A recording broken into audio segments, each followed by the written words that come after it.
សាក់ recipe ថ្មី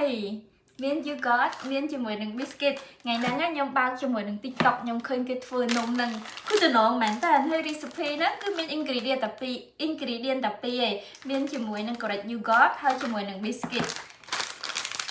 របស់ធ្វើបើកនំមក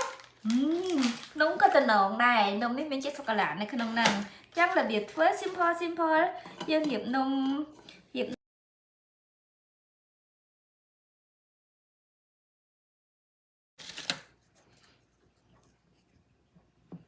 មាននៅសល់ស្ប៉េសយើងដាក់វាអស់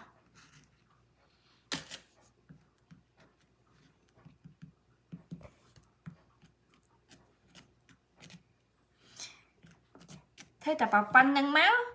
យើងធ្វើតែប៉ុណ្្នឹងមកហើយយើងក្របវាដាក់ក្នុងទូទឹកកករយៈពេល6ម៉ោងឬក៏ overnight អញ្ចឹងចាំស្អែកចាំតេស្តមើលទាំងអស់គ្នាថាតើរសជាតិយ៉ាងណាវាក៏លើកទី1សម្រាប់ខ្ញុំដែរជួបគ្នានៅវីដេអូក្រោយថាតើលទ្ធផលនឹងទៅជាយ៉ាងណា